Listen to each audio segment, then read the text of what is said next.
ओम शांति। सद्ज्ञान द्वारा सद्बुद्धि प्राप्त करिबा वाला निराकार सत् पिता परमात्मांकर सत् ज्ञान को जीवन रे धारण करुथिबा बुद्धिमान आत्मा मानंकु संगम जुगर शुभ बेलारे शुभ अभिनंदन, शुभेच्छा, सुप्रभात, सुस्वागतम। वर्णित अछि कि गुरु बिना सदज्ञान काहू पाइबु अर्जुन। यह तो संपूर्ण सत्य।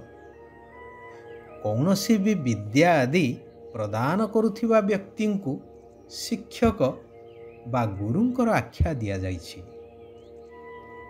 वर्तमान समाज रे अनेक गुरु भिन्न भिन्न शिक्षा प्रदान करुछन्ति,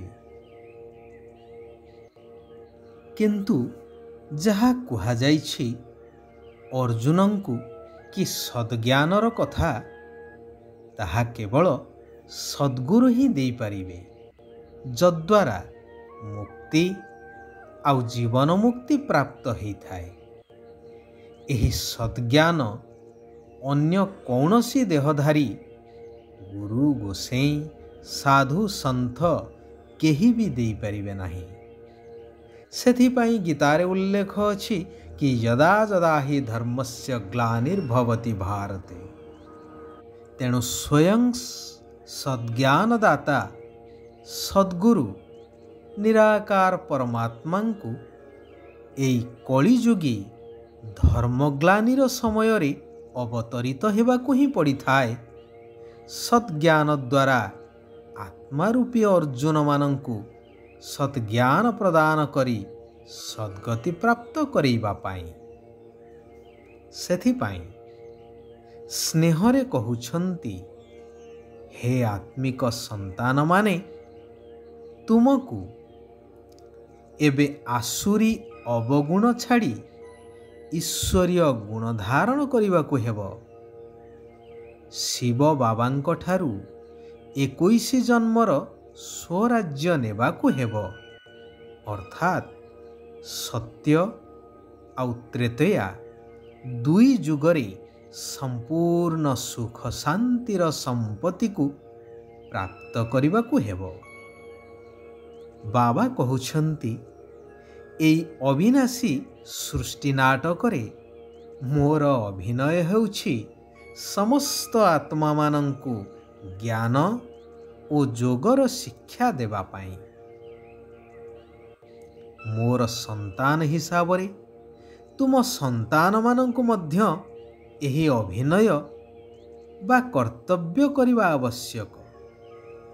सारा विश्व जहा एबे पतित तम प्रधान ही जाइछि, तत्व सहित सबु किछि को पवित्र करिवार सेवा करिबाकु हेबो। एबे तुम ईश्वरीय संतान मानंकर मुख्य धंदा हेउछि आध्यात्मिक सेवा करिबा। केही केही संतान एभली सेवाधारी सेवा प्रति एते समर्पित जे समय अनुसारे शरीर छाड़िला परे मध्य पुनः जन्म नेई छोट अवस्थारू सेवारे लागी जाउछंती, जेहेतु सेही संस्कार साथी रे नहीं जाइथांती।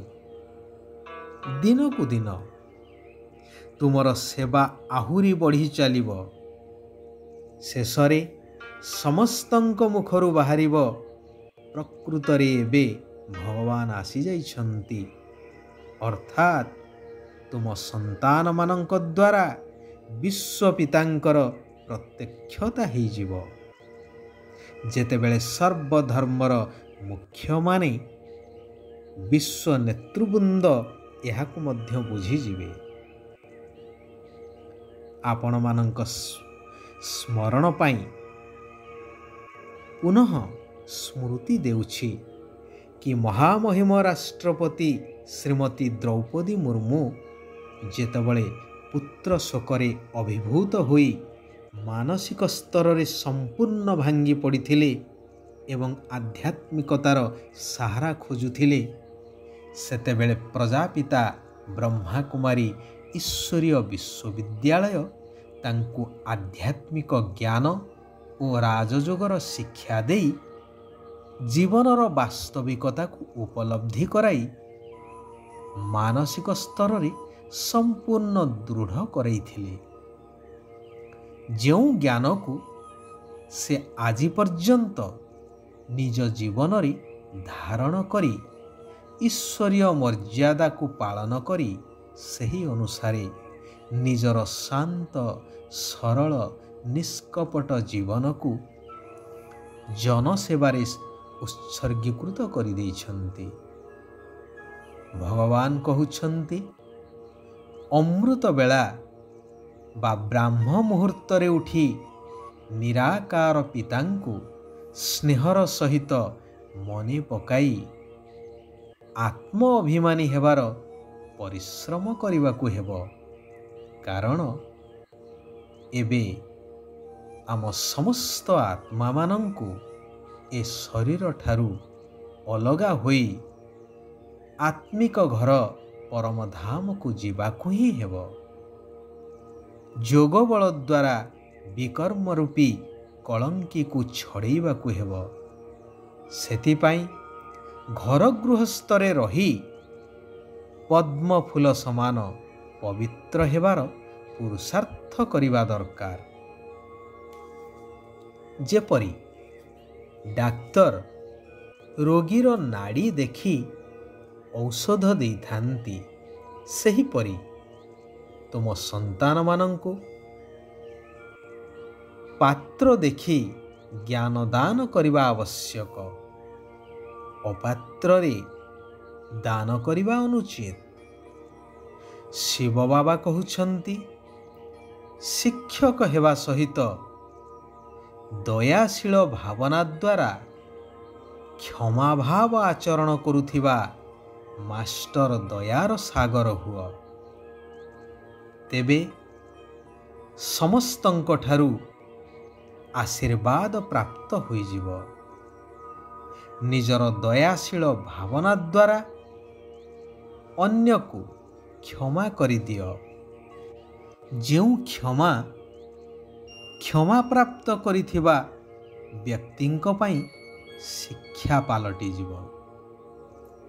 ଏବେଠାରୁ ଆଶୀର୍ବାଦର ସଂସ୍କାର ଏପରି ପକ୍କା ହେଇଯାଉ, ଯାହାକି ତୁମର ସତ୍ୟଯୁଗୀ ଦେବୀ ଦେବତା ରୂପର ଜଡ଼ ମୂର୍ତ୍ତି ବା ଜଡ଼ ଚିତ୍ରଠାରୁ ଭକ୍ତି ମାର୍ଗରେ ଭକ୍ତମାନେ ଆଶୀର୍ବାଦ ନେବା ପାଇଁ ଆତୁର ହେବେ, ଆଶାୟୀ ହୋଇ ରହିବେ।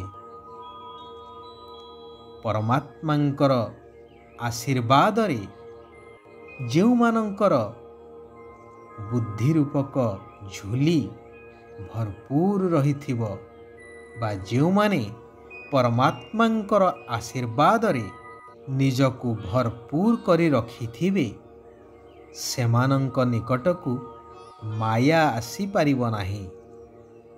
ସର୍ବଦା ସୁରକ୍ଷିତ ହୋଇ ରହିବେ।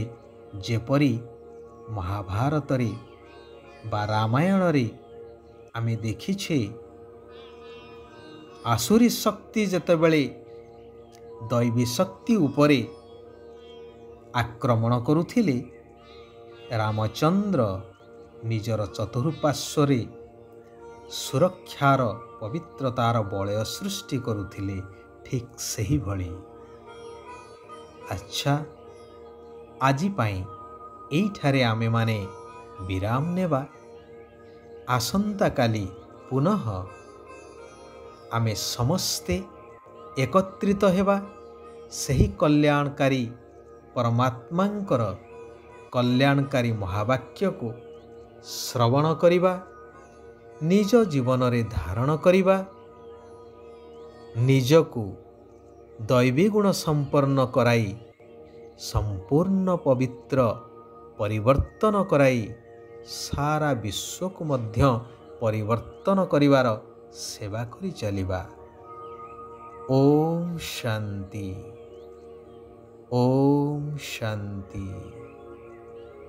ओम शांति।